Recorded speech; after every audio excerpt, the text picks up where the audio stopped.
আজি মই আপোনালোকৰ কাৰণে এটি ৰাজমা ৰেচিপি লৈ আহিছোঁ। তৎক্ষণাতনো আমি কেনেকৈ ৰাজমা বনাব পাৰোঁ তাকে আজি শিকি লওঁ আহক। ৰাজমা বনাবলৈ মই সৰু কাপেৰে একাপ ৰাজমা লৈছোঁ। আপোনালোকে আপোনাৰ প্ৰয়োজন অনুসৰি ৰাজমা ল'ব পাৰে।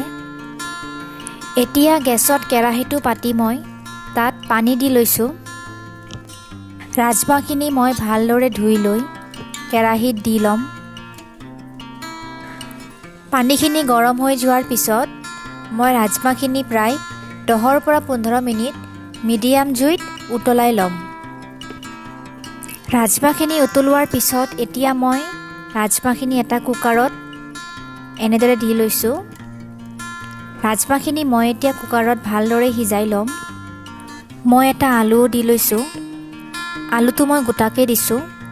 যিহেতু মই ৰাজমাখিনি 8 পৰা 10টা হুইচেল দিম, গতিকে আলুটো যাতে ভাঙি নাযায় তাৰ কাৰণে মই আলুটো এনেকৈ গোটাকৈ দিছোঁ। ৰাজমাখিনি বইল কৰিবলৈ মই ইয়াতে আৰু অকণমান পানী এড কৰি লৈছোঁ যাতে ৰাজমাখিনি তলত লাগি নাযায়, যিহেতু মই 8 পৰা 10টা হুইচেল দিম। ৰাজমা বনাবলৈ মই অকণমান ধনিয়াৰ ঠাৰি আৰু 2টা কেঁচা জলকীয়া, এটা পিঁয়াজ এনেকৈ কাটি লৈছোঁ, লগতে এটা বিলাহীও মই এনেকৈ কাটি লৈছোঁ। এতিয়া গোটেইখিনি মই এটা মিক্সাৰ গ্ৰাইণ্ডাৰৰ জাৰত এনেকৈ দি লৈছোঁ আৰু গ্ৰাইণ্ড কৰি এনেকুৱা পেষ্ট বনাই লৈছোঁ। ৰাজমাখিনি বইল হ'বলৈ মই প্ৰায় 10টা হুইচেল দিছোঁ। এতিয়া মই কুকাৰৰ ঢাকনিখন খুলিছোঁ।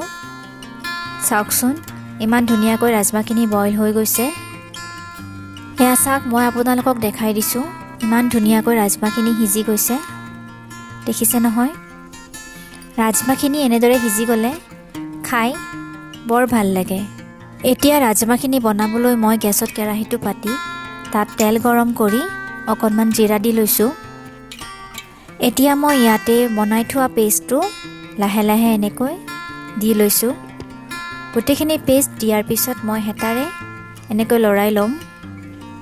অকণমান সময় পেষ্টটো তেলত ফ্ৰাই কৰাৰ পিছত মই ইয়াতে প্ৰায় আধা চামুচ জিঞ্জাৰ গাৰ্লিক পেষ্ট দিম।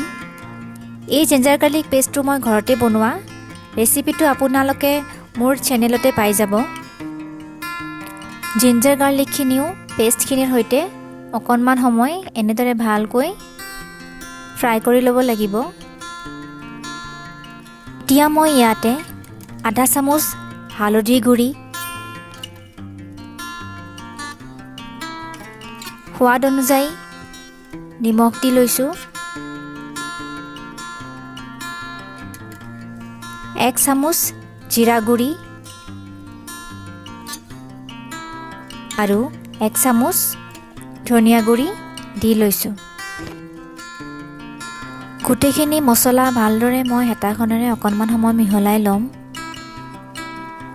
তাৰপিছত মই ইয়াতে প্ৰায় 1 চামুচ চব্জি মছলা দিছোঁ। চব্জি মছলা দিলে ৰাজমাখনৰ সোৱাদ আৰু বহুগুণে বাঢ়ি যায়, সেইকাৰণে মই চব্জি মছলা অকণমান দি লৈছোঁ।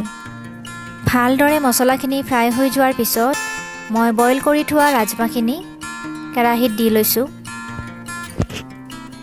মছলাখিনিৰ সৈতে ৰাজমাখিনি মই ভালদৰে মিহলাই লৈছোঁ। তাৰপিছত মই ইয়াতে গৰম পানী অকণমান দিছোঁ।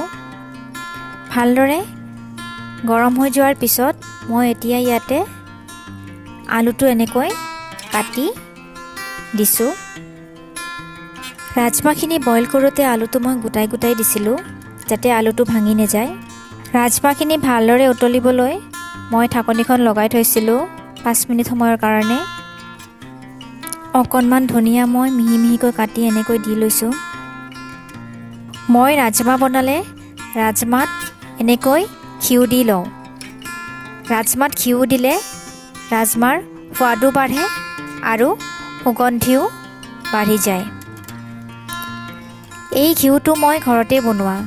যদি আপোনালোকে ৰেচিপিটো বিচাৰে মোৰ চেনেলতে পাই যাব। কেতিয়াবা আপোনালোকৰ হয়নে এনেকুৱা যে আমি নেক্সট দিনাখন ৰাজমা খাবলৈ বিচাৰিছোঁ, কিন্তু আগদিনাখন আমি ৰাজমা তিয়াই থ'বলৈ পাহৰি গৈছোঁ। মোৰ প্ৰায়ে তেনেকুৱা হয়।